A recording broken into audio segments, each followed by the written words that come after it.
Se queda con estos dos en un. শেষ বাঁশি বাজার সঙ্গে সঙ্গেই যেন থমকে গেল লাখো ব্রাজিল সমর্থকের হৃদস্পন্দন। যে দলটিকে ঘিরে ছিল বিশ্বকাপ জয়ের স্বপ্ন, সেই দলই মুহূর্তের মধ্যে ডুবে গেল হতাশার অন্ধকারে। কিন্তু প্রশ্নটা এখন একটাই, ব্রাজিলকে হারিয়েছে নরওয়ে, নাকি নিজেদের ভুলেই নিজের কবর খুঁড়েছে সেলেসাওরা?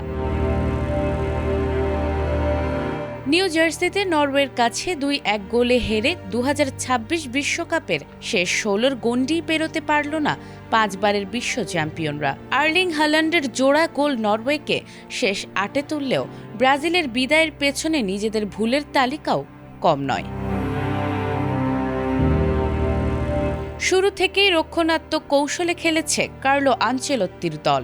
বলের নিয়ন্ত্রণ প্রতিপক্ষকে ছেড়ে দিয়ে পাল্টা আক্রমণের অপেক্ষায় থেকেও সফল হতে পারেনি তারা। Optical brightener, photo catalyst, active granule সমৃদ্ধ বসুন্ধরা পাওয়ার ওয়াশ। প্রথমার্ধে পাওয়া পেনাল্টিও কাজে লাগাতে পারেনি ব্রুনো গিমারেস, যা ম্যাচের মোড় ঘুরিয়ে দিতে পারত।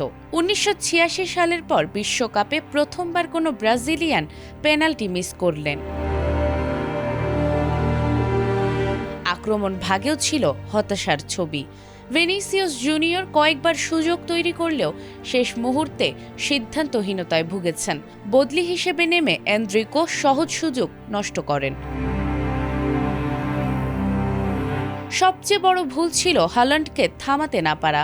বিশ্বের অন্যতম ভয়ঙ্কর এই স্ট্রাইকারকে বারবার ফাঁকা জায়গা দেয়া হয়েছে, আর সেই সুযোগই কাজে লাগিয়ে ম্যাচের ভাগ্য লিখে দিয়েছেন তিনি। মাঝ মাঠের ব্যর্থতায় বলের দখলও ছিল মাত্র 37%। শেষ দিকে নেইমারের পেনাল্টি গোলে আশার আলো জ্বললেও ততক্ষণে অনেক দেরি হয়ে গেছে। সাহসী পরিকল্পনার অভাব, সুযোগ নষ্ট আর চাপের মুহূর্তে ভেঙে পড়া, এই 3 ভুলই শেষ পর্যন্ত বিশ্বকাপ থেকে ব্রাজিলের বিদায়ের গল্প লিখে দিল। নাজমুন নাহার জান্নাত, এটিএন বাংলা।